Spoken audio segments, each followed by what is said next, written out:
नूपुर जी, मैं अब आपके पास आना चाहता हूं। क्या आपको लगता है कि ये आंदोलन किसानों से हटके अब राजनीतिक होता जा रहा है?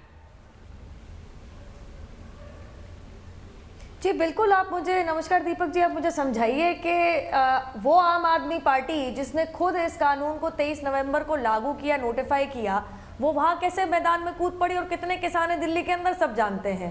वो कांग्रेस पार्टी जिसने एक्चुअली ये बातचीत शुरू करी थी 2019 के अपने संकल्प पत्र में भी ये बात लिखी थी कि एपीएमसी हटाएंगे, मॉडल एक्ट एपीएमसी लागू करी थी, इतनी हद पार कर ली थी कि मैं आपको ध्यान दिलाना चाहूंगी कि एपीएमसी एक्ट से सब्जियां और फल डी नोटिफाइड, डी लिस्ट हो जाए, ये पहल भी कांग्रेस पार्टी की सरकार ने करी थी। और इतना भी बता दूं, इसमें इनके ही कांग्रेस के कद्दावर राज्य सरकारों ने सबसे पहले ऐसी, और समाजवादी पार्टी की उत्तर प्रदेश की सरकार ने सबसे पहले ये पहल करी थी कि रिफॉर्म्स होने चाहिए बड़े वाले, और ये खुले मार्केट के अंदर कंपेटिटिव प्राइस में बेचें, और इन किसानों की मर्जी होनी चाहिए। ये पुराने जमाने के कानून है, ये मर्जी और पसंद दबा रहे हैं हमारे गरीब किसानों की। तो मैं तो आज पूछना चाह रही हूं कि एकदम से यू टर्न कैसा? हाँ, ये जरूर है कि जब आम आदमी पार्टी और कांग्रेस पार्टी के कार्यकर्ता और बड़े बड़े नेता एक दूसरे से झगड़ने लगते हैं प्रोटेस्ट साइट के ऊपर, जब दादी आ जाती है शाहीन बाग की, पता नहीं क्या लेन देन था, शायद एक और मैगजीन में अपना चेहरा देखना चाह रही थी, जब वो टपक पड़ती है ऐसे प्रोटेस्ट साइट पे, मैं तो इतना पूछना चाहती हूं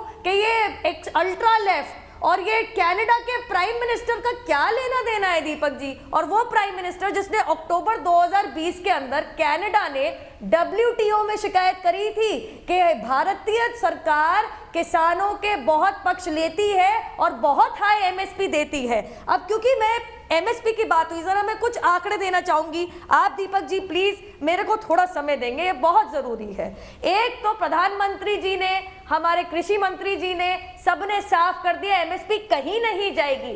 MSP सरकारी स्कीम है, जैसे आयुष्मान भारत एक सरकारी स्कीम है, जैसे PM किसान योजना एक सरकारी स्कीम है। आपने ये बोल दिया प्रधानमंत्री ने तो ये भी कहा था, वो भी कहा था, करा कुछ नहीं। आप मुझे इतना बता दीजिए, राम मंदिर बनाने की लड़ाई और भूमि पूजन किस प्रधानमंत्री ने किया? 370 धारा को हटाने का काम किस प्रधानमंत्री जी ने किया?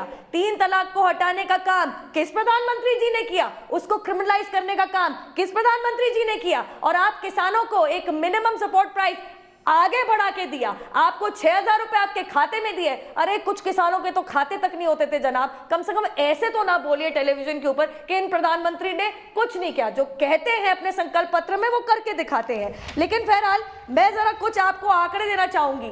MSP कांग्रेस की UPA 2 की सरकार के कंपैरिजन में, मतलब कि अगर उसकी समानता बनाए तो UPA 2 सरकार और NDA 1 सरकार 2019 तक MSP में क्या फर्क है? पैडी मतलब चावल 2.5 गुना बड़ा है MSP, हमारी सरकार ने, मोदी जी की सरकार ने 2.5 गुना ज्यादा दिया है।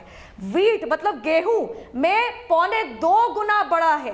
पल्सेस मतलब दाल 75 गुना बड़ा है MSP UPA 2 सरकार से NDA की सरकार में। और ऑयल सीड और कोपरा मैं आपको बता दूं तो 10 गुना बड़ा है। तो कृपया करके ये ना बोले। और पंजाब की बात अगर मैं कर लूं तो जितना चावल पंजाब में उगता है, पैडी उगता है, उसमें से करीबन, अभी मैं टीवी पे सुन के आ रही हूं, 90% से अधिक MSP में सरकार ने प्रोक्योर किया है।